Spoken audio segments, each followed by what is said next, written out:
How you doing, brothers and sisters? I'm Brother Derek, and I'm the survival coach with Be Strong and Courageous. And on this channel, we'll be talking about survival skills, bug-out bags, bug-out vehicles, community living, how to grow your own food, prep your own food, and many other things, like how to survive and prepare in situations like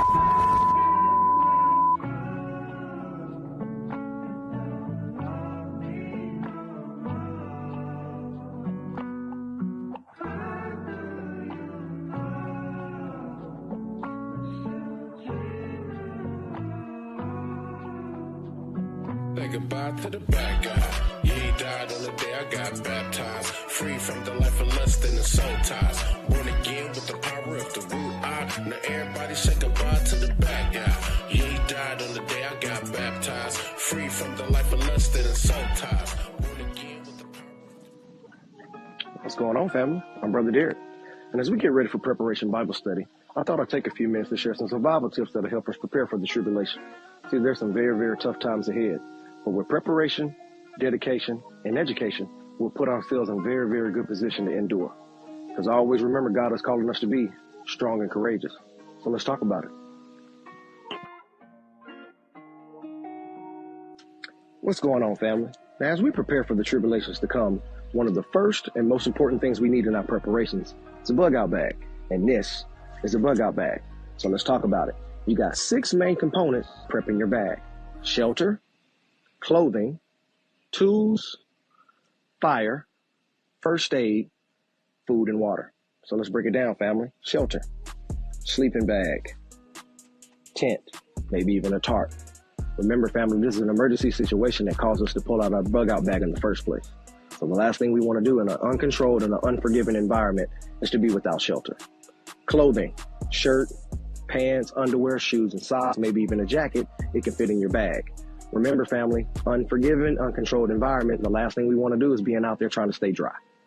Tools, axe, a knife, a shovel, might have to dig a hole, might have to chop some wood, burn a fire to stay warm, maybe even feed yourself. Tooling is very, very important for your bug-out bag. First aid, family, there's no emergency room, there's no nurse's station for us to go to. So we have to be prepared for every emergency situation, either for yourself or for your loved ones. Fire. Once again, we might have to stay warm. We might have to cook for our loved ones, cook for ourselves. So we might have the way to start a fire. Lighters, fire starters, ferro rod, anything that can start a fire while you're out in the element, either on your own or with your loved ones. And most importantly, food and water. In an emergency situation, family, where we pulled out our bug-out bag, we're probably going to be out either on our own or around like-minded people for 2 to 3 days. So we have to have a way to get by. Remember, the Holy Spirit is always on our side, and God is calling us to be strong and courageous. Now let's watch that Bible study.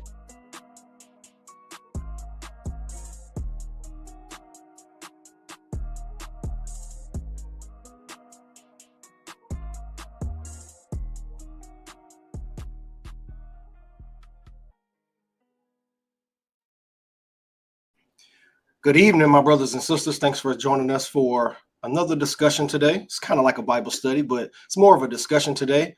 And we've titled it, Can We Be Prepared?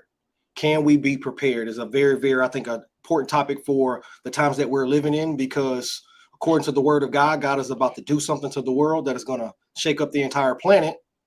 And believe it or not, he wants people to be aware of it.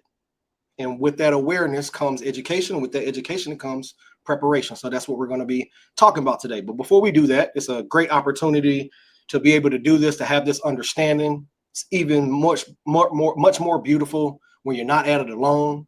We got brothers and sisters all across the world that's having that same mindset, that same perspective, and they're in search of God's heart, his time, and his character, what he's trying to do. So we got brothers and sisters on TikTok, Facebook, and YouTube, and obviously my brothers and sisters from Be Strong Courageous on Zoom. Good afternoon. How are y'all doing? Good evening. Good evening. Good evening. Good evening. Hey, doing good. What's going on? Beautiful, beautiful, man. Beautiful. You know, we're real big here at Be Strong Courageous about, like I was saying in the introduction, about God's timing and his character and his ways, what God is doing, what God is really, really doing and preparing for those who believe in him and follow him, or for for even the ones that don't believe in him. There's something that is going to happen according to the word of God, right? And I asked the question in the promo leading up to this, and it's the title of our discussion is, can we be prepared? Can we be prepared for what God is about to do? And we know that we read in his word, and it says in one of my favorite scriptures, and that's Amos 3:7, if you want to go there, right? And that is, God does nothing. Anybody want to finish? Telling his people. Without telling his people. God does nothing without telling his people. And we know that God has been consistent with this, with that throughout the entire creation of the world and throughout the entire world, the entire word. Hold on a second, I'm getting my phone blowing up. Hold on a second.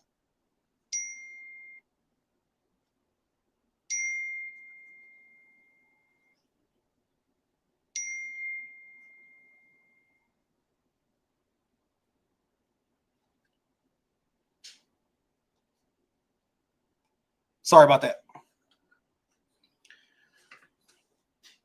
So God does nothing without warning his people, without first telling his people what he's about to do. And he's done that consistently through the word, right? We know the story of Noah when God was about to flood the planet because of his wickedness.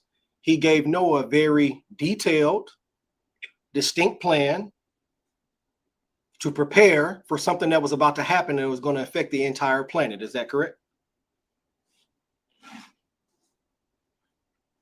Yes, sir. And within that detailed plan, he also gave him a timeline. Is that correct? Yes, sir. We'll read it real quick. Let's go to Genesis 6 real quick.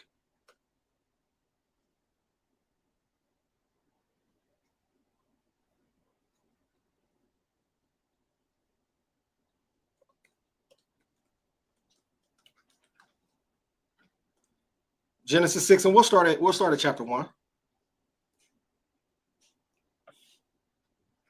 It says, when humans began to increase in number on the earth and daughters were born to them, the sons of God saw that the daughters of human were beautiful and that they married any of them what they chose. And the Lord said, my spirit will not contend with humans forever, for they are mortal, and their days will be 120 years. Everybody catch that? Yes, sir. So he gives them a timeline. There's a 120-year window that he gives Noah. And if you continue to read down in Genesis 6, he gives Noah very specific instructions on how to build the ark, specific materials, specific dimensions. And if you read consistently in the word in Genesis about the story of Noah, you will see a consistent message, and that is Noah did everything that God commanded him. Right? And so as we've been talking about the end times and the tribulation that's approaching this earth, the Bible describes the tribulation, the great tribulation, as something that this earth has never seen, the most devastating event that this earth has ever seen. Is that correct? Yes. Correct. So as the Bible describes that we're about to experience something that this world has ever seen. So something as devastating as the flood that we just talked about. Think about any devastating thing that is either in recorded history in terms of modern time or anything that we've read in the Bible and history books before. None of it, even if you combined it, will add up to the devastation that the Great Tribulation will put on this world. Is that correct? Yes, it's correct. So when God, our great, all-knowing, loving, merciful, graceful God, has warned people in the past about things that will not be nearly as devastating as what we're about to experience, is it fair that he would warn us too in the same fashion, with the same detail, with the same type of time, with the same type of urgency? Yes. It's absolutely true. And I want to point something out before we start to get into our discussion. Let's go to Genesis 41 real quick. Genesis 41, this is the story of Joseph and the famine in Egypt. Everybody familiar with the story? At least he's slightly familiar with this story. Yes, sir. I want us to catch certain little details real quick that, to be fair, only maybe a couple of years ago that I was able to catch. And it's so beautiful when we really, really start to dig in a little layer by layer, and then we can extract something, hopefully by the end of this discussion, that we can apply to what we're doing today. So we're at Genesis 41, and we're going to start at 25. So if you're familiar with the story, there was a famine that was about to approach Egypt that was going to last how long? If anybody can remember. 7 years. So it's going to be a 7-year famine. I want everyone to pay attention to this. It was a 7-year famine. And God, with the graceful and the character and the wisdom that he built in Joseph, when this thing starts to happen, right? The heart of Pharaoh and things are starting to move on the chessboard, where someone is wise enough to remember the wisdom that Joseph had. I hope y'all hear the wisdom that Joseph had displayed in previous incidents and previous situations, right? So when this Pharaoh had this dream that he could not interpret and it was bothering him, he wanted it to be broken down. He wanted an explanation of what he dreamed. Ain't it funny how in the Bible we've seen more than one time where a high-ranked person, a king, someone of royal esteem, has a dream that troubles them, and they go through search high and low, to and fro, and it still leads them back to a godly, wise person to break these dreams down.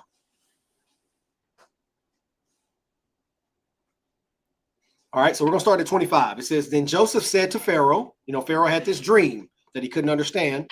Joseph said to Pharaoh, the dreams of Pharaoh are one and the same. God has revealed to Pharaoh what he's about to do. The 7 good cows are 7 good years, and the 7 good heads of grain are 7 years. I'm sorry, the 7 good cows are 7 years, and the 7 good heads of grain are 7 years.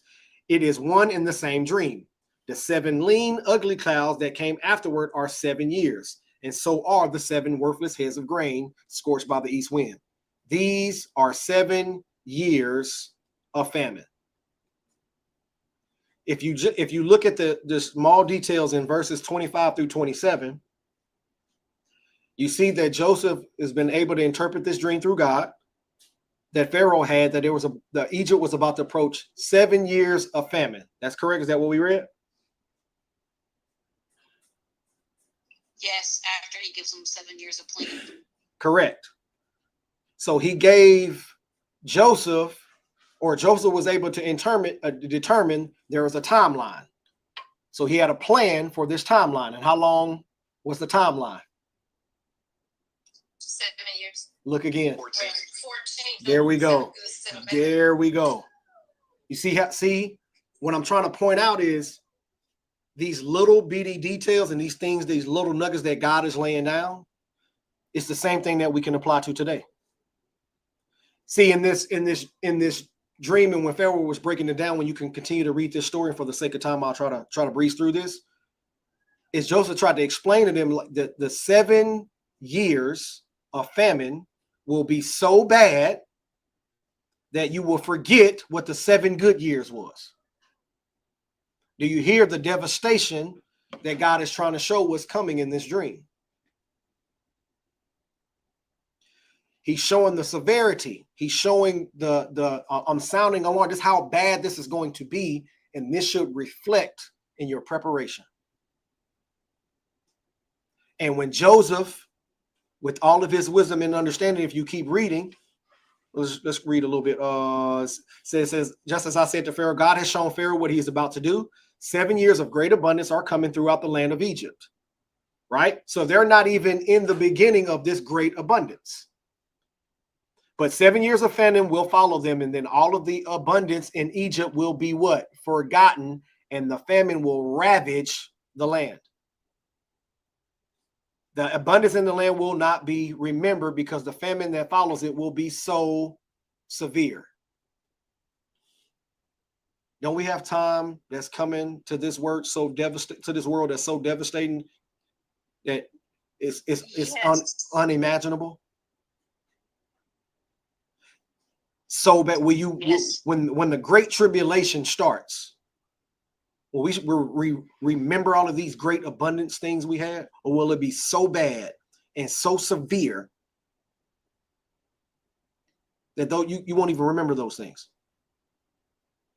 We won't be able to remember them because it'll be that bad. You see the importance of preparing when God has blessed you with some information. I know our brother Mike gonna answer this. Mike, we can't treat prophecy with what, bro? Yeah. Can't treat it with contempt. Can't walk around with this normalcy bias that everything is all good. We live in this great nation. Let me explain something to you, family. Like we said this, we've used these examples before. When something devastating happens, like a storm or a natural disaster, you see how ignorant people get? And you know what's funny? People get ignorant and buy up everything, and we know within a few days we're going to get replenished. We haven't been hit with a storm in this nation that's so devastating that we're going more than 2 or 3 days without the stores being replenished. Am I correct? Correct. So But everybody wants to do milk and bread. and they still lose their mind with still in the back of your mind, you knowing the truck is coming in 3 days. Even in 2019, when we were going through the situation we were going through, and things were a little bit more scarce than they were, we never ran out. And look how people behave. Look how low people's moral compass became.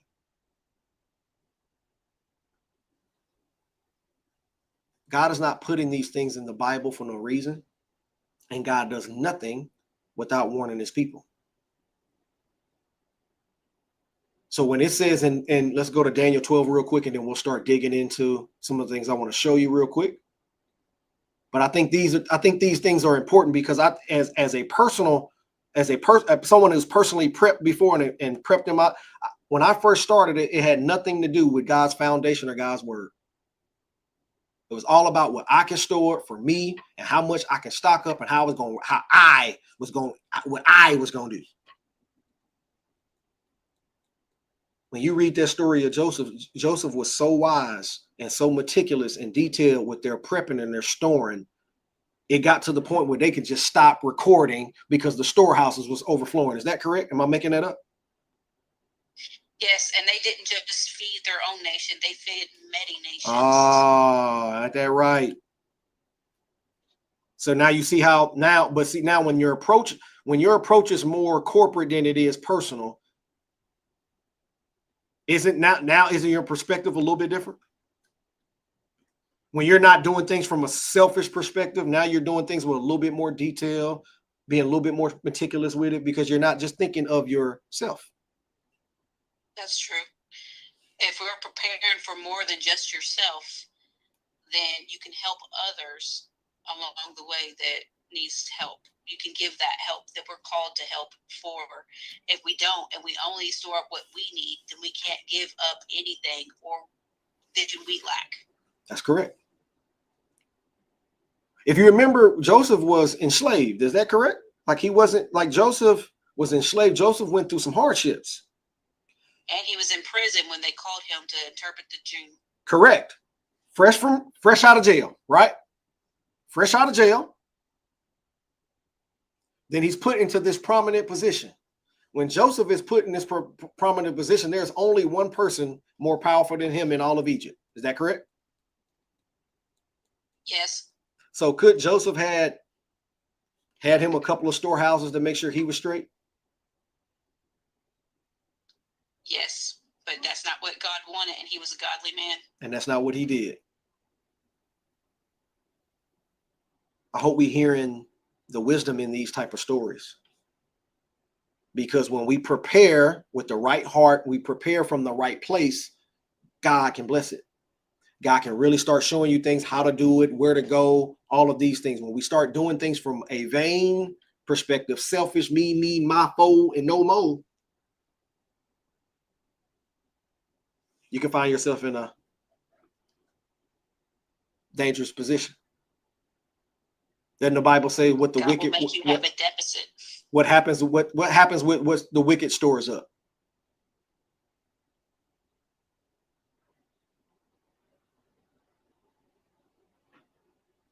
Have to do everything from that perspective.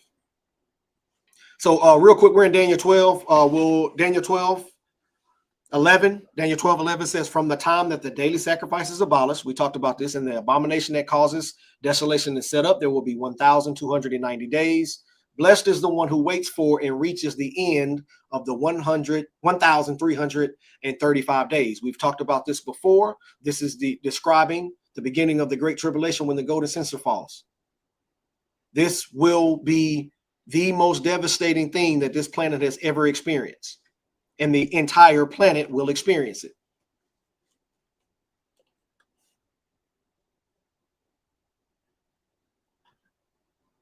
Can we understand that? And where we are, family, when this jumps off, it will be more than likely where we are. And that's more than just physically. Do y'all hear what I'm saying? More than likely where we are physically when this jumps off, that's where we'll be. And more than not, more times than not, more likely, wherever we are with our heart, wherever we are with our perspective, wherever we are, that's where we're going to be. Ain't no switch that we can switch this on and have a righteous mindset if you're not trying to be righteous and blameless now. What Brother Jim said they're going to be out there doing? A whole bunch of looting and shooting?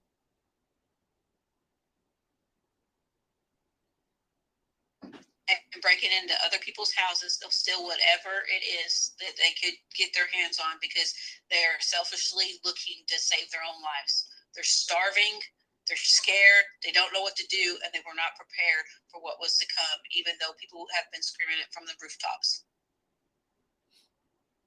That's right. Scared people are dangerous people. That's right. A bunch of looting and shooting because they didn't prepare. They didn't take it serious. They didn't believe this thing's going to happen in this such of a great nation.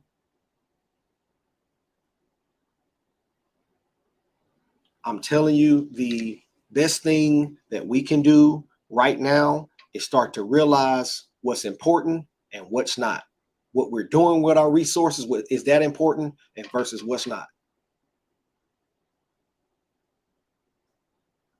Because this thing is going to be devastating.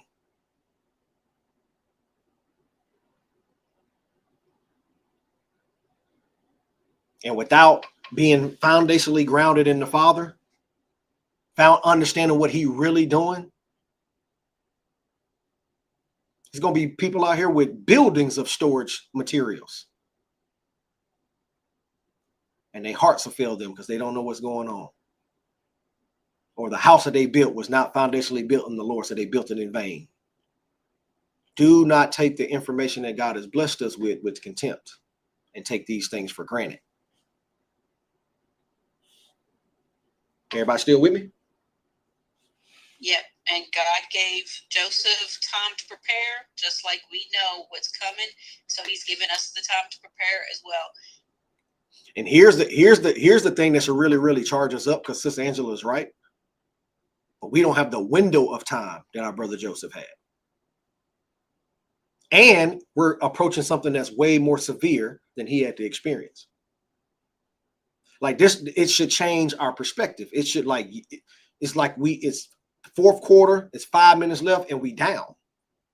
How much urgency are we going to play with? And we're getting these revelations, we're getting these nuggets, we're getting this understanding, we're getting this wisdom. And some of us are just now starting because we got a late start. Oh, absolutely. Absolutely. Others. But there's a reason why we got the information. And when we, especially when you come together with like-minded brothers and sisters with that perspective, we can move mountains. So I just wanted to lay the foundation of why we're doing what we're doing. Always keeping God in the forefront of everything that we're doing and understand what He's doing, why He's doing it, when He's going to do it, how long things are going to last. because that's important. When Joseph, the example that we use, when Joseph was given a 14-year plan.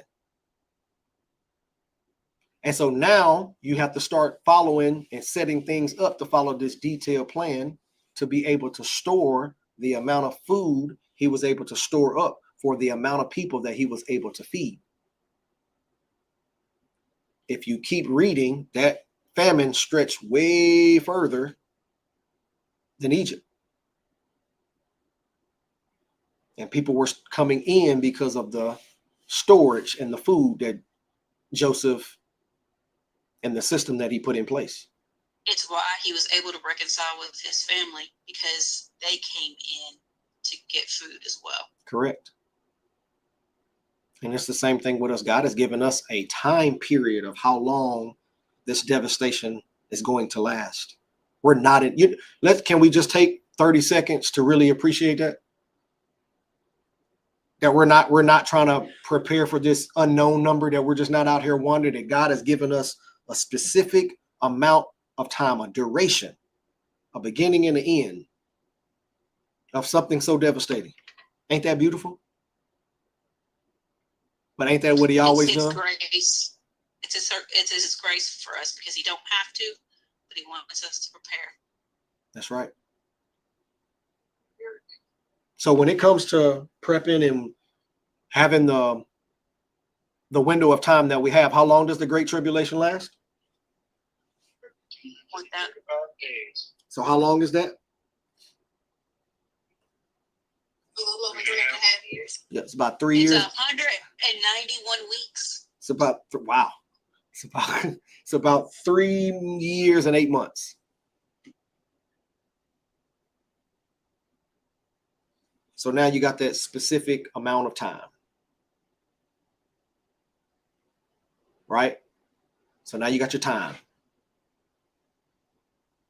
Now you got to start getting in it, just like Joseph, start to understand, what do we need? We'll talk about food-wise for now. What do we need food-wise, or grain, and all the stuff that they were doing, to be able to store up during these 7 great years of abundance? In our case, while we have access to things, because isn't there time coming, if you're going to follow the Lord and be consistent and stay 10 toes down, and there's going to be a time where you're not going to have access and resources? Is that correct? Yes. Right. So Joseph, in his wisdom, says, all right, we got 7 years of abundance. You know how hard it is to put up for a rainy day when the sun's shining so bright?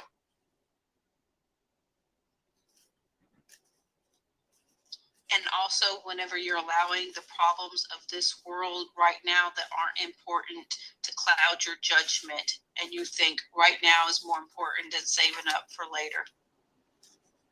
That's right. You know how hard it is to convince someone to store up food for something that's devastating coming, when you can get a steak delivered to your door in 30 minutes? When you can get your groceries delivered, you don't even have to leave the house. It's our way of life, and they can't imagine it never being like that. And that's what's going to be so devastating, because we live in a country of convenience. We live in a country of convenience. So it's very, very hard for people to wrap their minds around this concept. And what I want us to do as brothers and sisters of the faith is really start to really wrap our mind around how long 3 years and 8 months is. 191 weeks.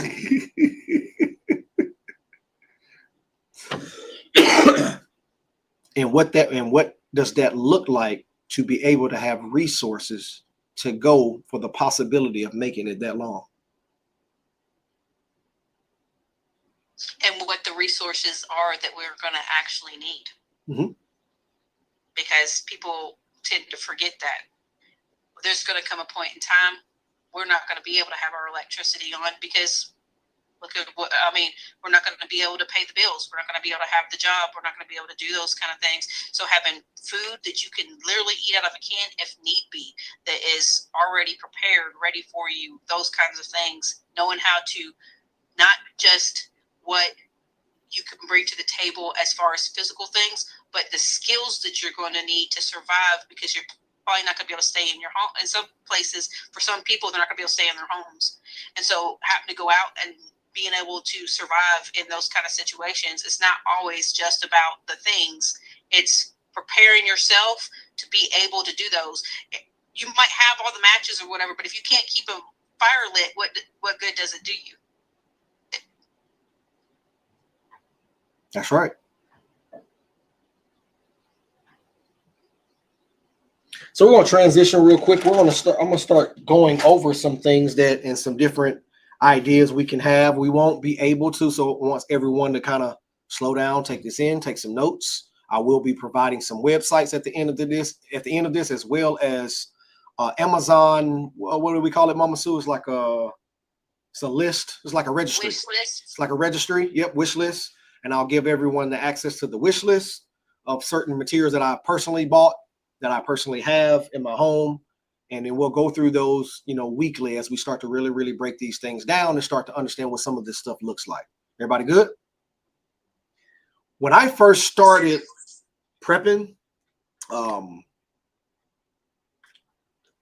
was probably 2019 going into 2020. I had a lot of non-perishable, and I had a lot of canned goods. With that being said, at the time of that timeline of where we were and what was going on in the world at the time, I had a much shorter window, or a tighter window of the food and the materials that I was prepping with. Right? You live, you learn, you get wiser. Right? I can tell you now, especially as we've been learning about God's timing and how long the tribulation will last and how long this great devastation that we're looking at in terms of timing. The goal is always non-perishable things that will have a long expiration date. So you'll hear throughout these next week talking a lot about rice and beans, but today I really want to focus on what we call MREs. Anybody know what an MRE is? Meals ready to eat. Meals ready to eat. I'm going to show you an example. Can everybody see that? Yep. An example of MRE book. This is a family size, right? And I'll give the website for these at the end, right? And these are MREs that are ready for obviously more than one person, and you just add water to these. And it has different, it got desserts, it got different little things in them. And this, look, it's not it ain't 5-star restaurant, but you will not starve, and you will get nutrients and the things that you need in the times that we'll be in from these type of things. And guess what? The expiration on this is about 20 years. It comes in buckets. It's already sealed. They're easy to stack. You can get a lot in a corner in your garage. You don't have to have. You can be living in an apartment. You can have these. You can. It's so many options when you're having MREs, because they last a very, very long time, and they're very, very easy to store. And a lot of companies are now making them already prepackaged, already sealed, and all you got to do is get them in and store them in a cool place. No, I wouldn't have them in too crazy of an environment, but they will last a very long time. Right? And also, you can go into your local Walmart and buy MREs. It's in the camping section. Everybody see that? So right here is brown sugar and maple multigrain. Just add water.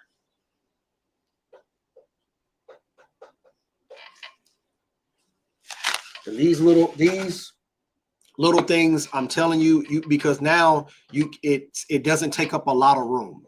It doesn't take up a lot of space. And now you can start storing up a lot of more things and a lot of variety of things. I'm sorry to get my mic back.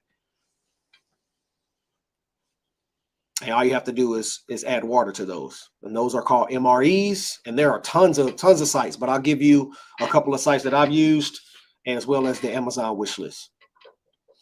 Any questions so far?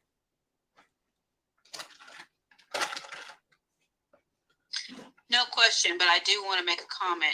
Yep. I know that we have to prepare everybody needs to keep in mind, we're preparing water for us to drink, but if we have this type of food, we also need to make sure that we have water that can actually rehydrate this food. We cannot just think about drinking. We're going to have to think about cooking with water. It can't just be about drinking. We need to make sure that we're preparing for beyond that. That's absolutely right, Sister Angela. And that's Angela, and that is the details and the intricacies that we were talking about and that God was showing us in Genesis with the story of Joseph. This is not a quick thing. Oh, we just grab a couple boxes of that and we good and we go back to our life. We're facing something that is, and I can tell you something, our governments and the rich people and the elite, that's what they're doing. They have bunkers underground filled with all kinds of stuff. They have whole cities underground for themselves. They know what's coming and they're going to go and try to hide. It says so in the Bible. Correct. Well, we know how that's going to go, but just the enemy is taking this serious. The ungodly, the unrighteous are taking this serious. What should we do? Just like Sister Angela was mentioning water, this is just an example of, there's all different, I mean, you can store your water. This right here is emergency water that I was able to purchase from one of the same companies that sells MREs.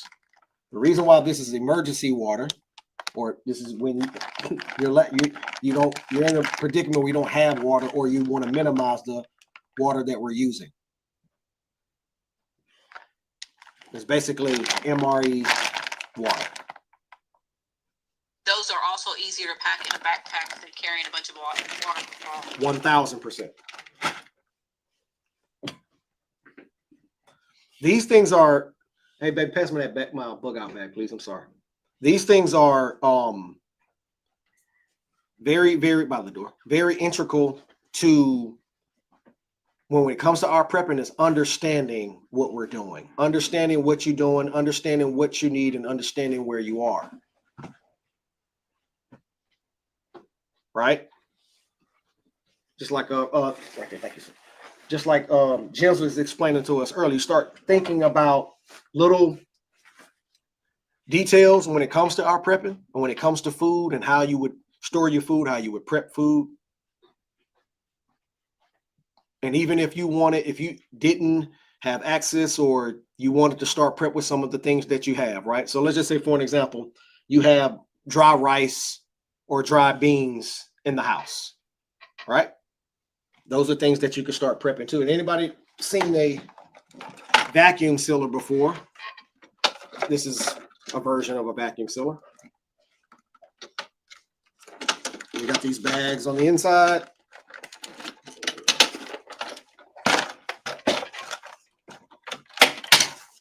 And you can put your rice and beans, any non-perishable dry food in here and seal this up. And you would want to label the bag and maybe date what it is. And then you can store it.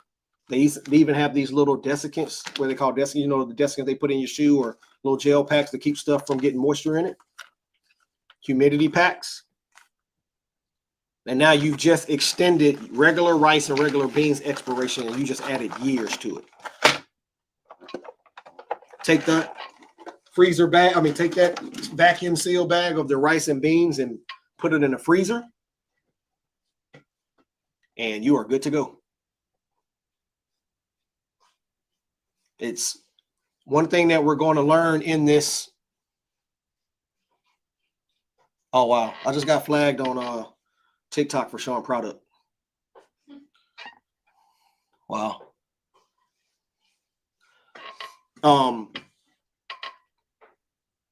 I'm sorry, I lost my thought. What was my last statement?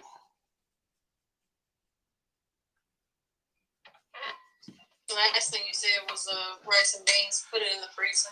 Rice and beans, put it in the freezer, because you can start with those little bitty simple items that you can just buy in a dollar store, buy in Walmart, buy in your local grocery store before you maybe can even get to the MREs, so you can start this process.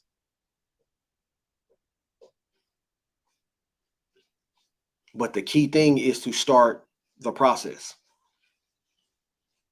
We know the amount of time now. How many people do you have in your household?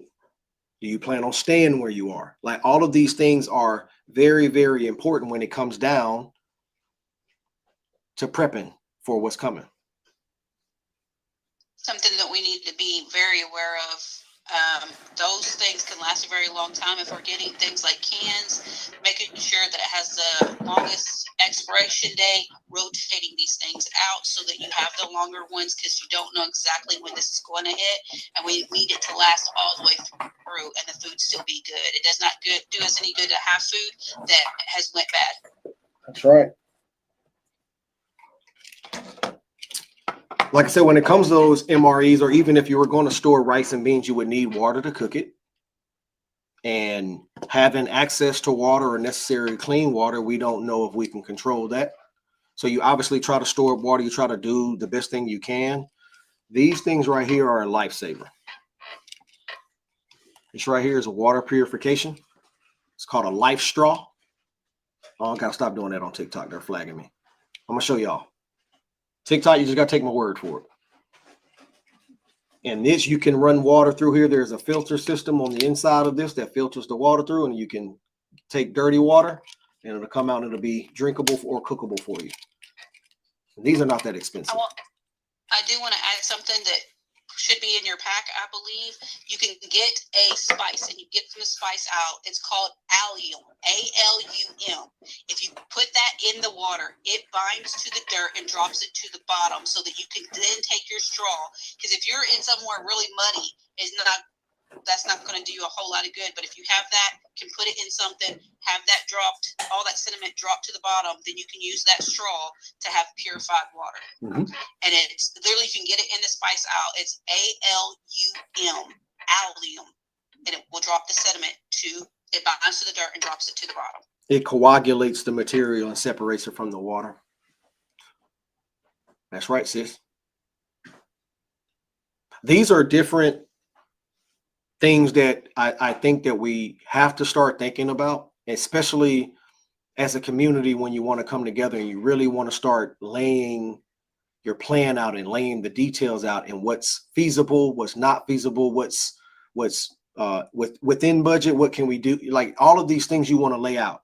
We don't want to just do like we've grown so accustomed to in this country, and that's, check boxes and breeze over things, because God gave us so much of an intricate and detailed description of what we need to be preparing for.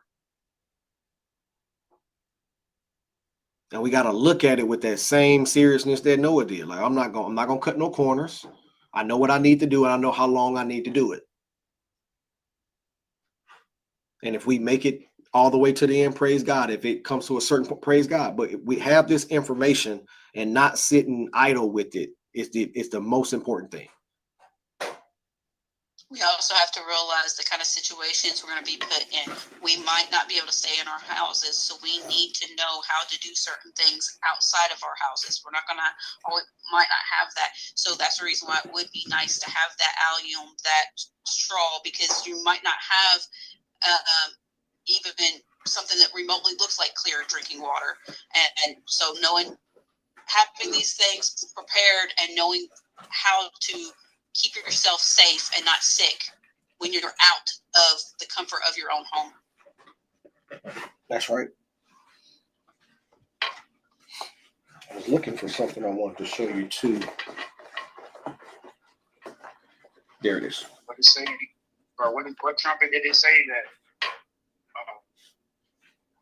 the word was one? A lot of people, many died from drinking the water. That's right. I'm pulling it up now, bro. But that's correct. Don't know how to purify it, and so they were just so thirsty that they go and drink a water that was not something that they could actually ingest and be able to live through it. They got really sick, died. That's right. That's the reality. And that goes back to not really understanding what God's doing. Not understanding his word, what's happening, what's going on, where to go, what to stay away from. When we locked in and we are submitted to the Holy Spirit, we will be led what to do, how to do. And that's what these type of discussions are for. Is God's given us the wisdom, and now God has put us in the position to really listen to him and show so he can show us how he wants us to prepare, how he wants us to get ready, when he wants us to move, how he wants us to move, and where he wants us to move to. Or does he want us to stay stagnant? Like these things are important. And we got to take it just as serious as Noah did, just as serious as Joseph did, just as serious Daniel did, just as serious as everyone that was provided with information that God has given them of what he's about to do.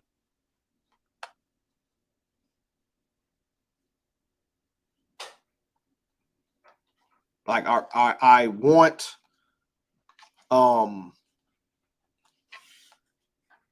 us to think beyond what's in front of us. Think down the line, think ahead of time, plan for a rainy day. All of these things that we've really truly gotten away from in this nation. That's the mindset that we got to have. Because think about it like this. Go ahead, sis. We're such a nation of convenience anymore and we've not had any real tough times. And all the people who did, they're now passed away, and we don't have that kind of knowledge. We have to go searching for it. It's not readily at us because we don't need it. We're not in these countries that have to do this, that have to know how to do these things. We are a country of convenience, so we are behind for a lot of reasons because of that. Oh, that's so true.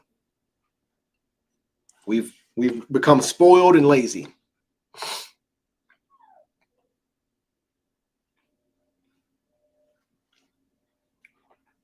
So yeah, we have to be very open-minded when it comes to our preparation. We have to lean on the wisdom that we've been getting and lean on the wisdom that's around us. And then we have to make a decision. Is this something that we're going to take serious? Because if it's something that's we're going to take serious, what steps are we putting in place to take this serious? What will we have? What will we have this week that we didn't have last week? What will we have next month that we didn't have last month? What will be? Go ahead, sis. I think something that we need to keep in mind is we are also a country that is addicted to food. And so we need to have that realization, and we need to start breaking our flesh and letting it know that it can last more than whatever for this food. You do not have to have it. You do not have to have it. We need to break the addictions of all the stuff that they put in our foods right now, because then we can't think clearly without the food. Well, what if you have to go a day or two without food? Can you do that? Are you prepared to do that? These are things that we really need to start thinking and start bringing our body into submission whenever it comes to our food, especially all the stuff, all the junk foods have additives in it to have you addicted to it. So trying to stay off a lot of those, not that you can't have any, but breaking your flesh on that kind of stuff so that we can start being prepared for how little we might actually be eating. So true. Mama Sue, real quick, can you share with us the I think you went to an event the other day and they was explaining to you what happens in a timeline when people start going without food, if you can.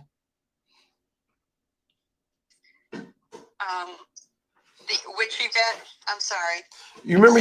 I can't remember which event it was, but I think you and Kaylee went to an event and they started breaking down what happens 5 days, 10 days when people don't eat.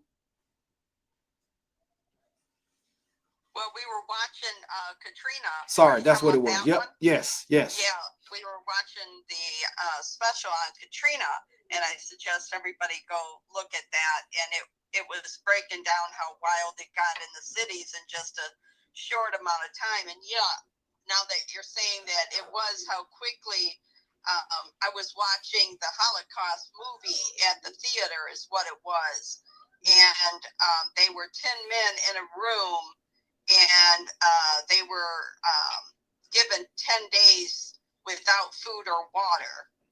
And how quickly their bodies started breaking down. By the third day, they were already starting to get toxic thoughts in their mind because of the body not being able to shed the toxics from the body. So they were being broke down. They were hallucinating with each other, but their bodies broke down in just a quick, short. They all died within 10 days. They were euthanized the 10th day, the ones that were left, but one by one they died.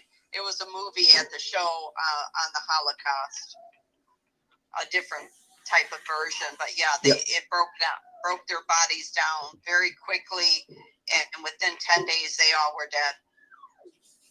Thank you, Mama Sue, for sharing that. The reason why I asked Mama Sue to share that is, and it kind of go hand in hand with Sister Angela was saying, and we've grown so accustomed to how we consume food in this country and how we live that it will be a drastic shock to the body, especially with the things that we have been consuming.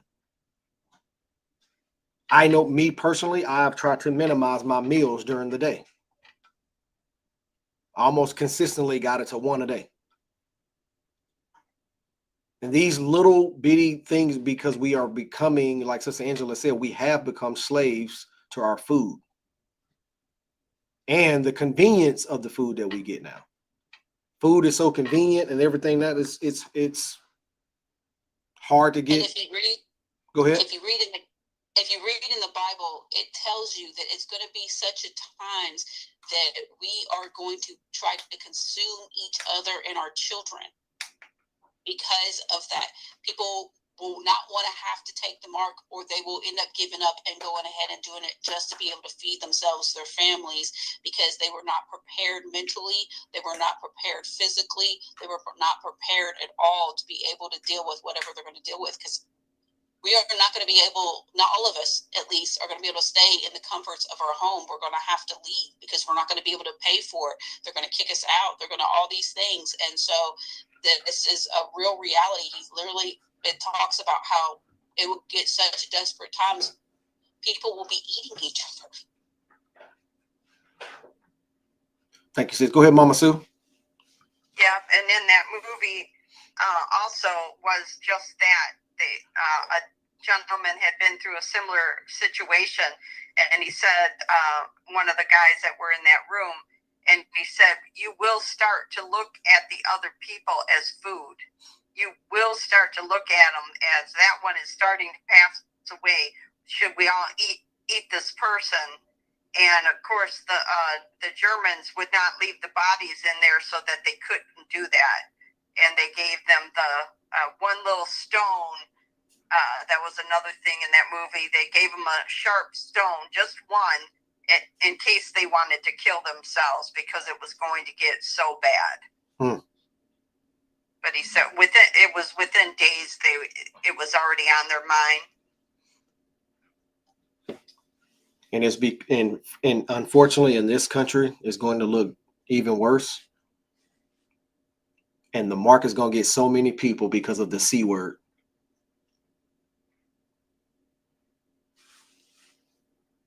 And that C word is convenience. And lack of the F word. And that word is faith.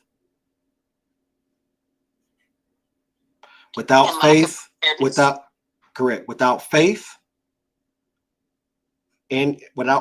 God, without faith in what he's showing us, what he's going to do for us, and being consistent with his promise, the last hour means nothing if we don't have that in our heart, if we don't have that perspective. We gotta have faith. We gotta understand that God has showed us this information for a reason. He's given us this information. He surrounded us with people that can help us accomplish this thing. If we believe that he's going to see that promise all the way through. See, once you start having that mind, I'm trying to tell y'all before we do anything, and y'all know that's how tribulation preparation started. It got to start that changing of the mind and the changing of the heart, or it don't matter. Because you're going to do unrighteous, ungodly, unbelievable things for resources because of lack of faith. But if we prep with that faith, if we understand what that was, we doing everything with God and seek ye first the kingdom of God. We do that. It's going to change our mind. It's going to change our heart and our perspective and our approach to every single thing we do. I want to say something. Go ahead, sis. we are on live on a couple of different places. Mm-hmm. And so anybody who's coming in and you do not believe you're going to be here for this, you think that you're going to be raptured out, that's not what we believe. But if you have that belief, you go ahead and believe that. But is everybody in your house or people you care about saved? If not, don't you think you should prepare for them because you feel like they're going to be left behind, that they're going to have to go through this? Would you want them to be able to last as long as they can without taking the mark of the beast, last until Jesus actually comes back? These are the things you need to be thinking about if you believe in a pre-trib rapture, that is everybody you love going to go with you? If not, you know what's coming.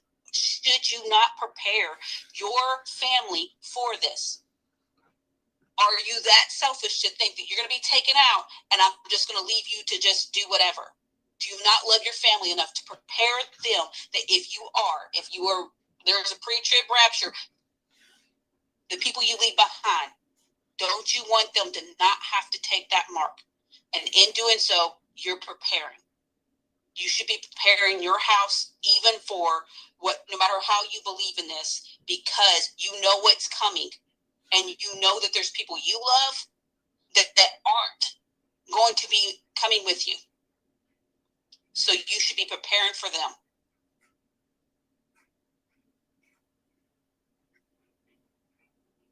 Amen, sis. Thank you. That's right, Anthony. I see you. You're right, bro. That will be our focus when we meet on Thursdays, to get more and more understanding of what preparation looks like. So next week I'll pull out some of these bags so we can go through steps of how to store it, how to take regular rice, regular beans, and things like that. We'll be going through different stuff like that. I'm going to try to record some things when we go to the land real soon, because I a few years ago invested in a bug out van, retrofitted a cargo van to try to get me through anything that I would have to go through. And it is fitted out, and I just did it little by little. And so I take those little things and the little things that I've learned, the little things I've been able to accomplish with the grace of God, and share it with others. Anybody got anything else while we're still on?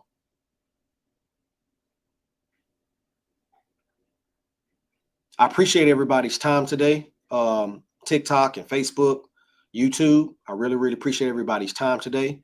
We will be here every Thursday, 6:30 p.m. Central Time, 7:30 p.m. on 7:30 p.m. Eastern Time, except for next Thursday. I will be traveling, so we will not be on next Thursday. But every Thursday, 6:30 Central, 7:30 p.m. Eastern, we'll be on all platforms to talk about our tribulation preparation. Very, very excited about that. Before we get off, we'll be back on Sabbath for Bible study. Our brother James is traveling, going out there doing the Lord's work. So I'll be coming off the bench like always to give us a word on this Sabbath. And so I'm excited. I hope everybody come join us, and please join us if you can, because I have a very special announcement at the end of Bible study on Sabbath. Very, very special announcement. So until then, we'll see everybody for Bible study on Sabbath. I appreciate everybody's time. So until then, TikTok, Facebook, and YouTube. I'll see y'all real soon.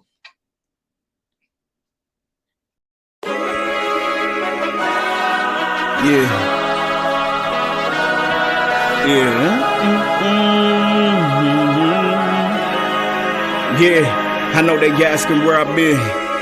Still shedding off this sin, shedding light on wickedness that I've been holding deep within. As I walk with God, He burn it off, refining me again. But as I walk with God, I live it out, won't fake to say amen. Now let's begin. Cause I wanna be called His friend, but the path shown to me before was leading to my end. Where the cash was telling me to go, they said and I'll appear, no more two masters living in my dome. The father that wanna steal don't wanna hear. Actually, they don't wanna feel. Righteousness will get you stoned, but wickedness will make them chill. You spin a block, you like a guy, you change your life. But now you weird, you choose a side as you gon' ride with God. Take them off with me, now who your friend? Think about that thing again. Misery and needed company, devil trying to be your fan. While your flesh is leading you to sin, I hope you see the plan and got the time to fall too far behind. The kingdom is at hand, gotta repent. Yeah.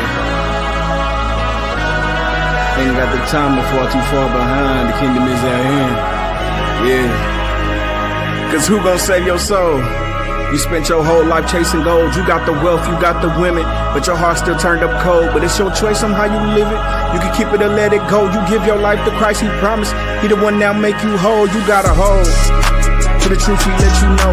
Purified by that fire, you come up out that thing like gold. Just if it one night, getting he told you to go be strong. So when it's that time, you lead him the truth and you do it bold. Well done, my son. The message you hear if you keep on going, depart from me.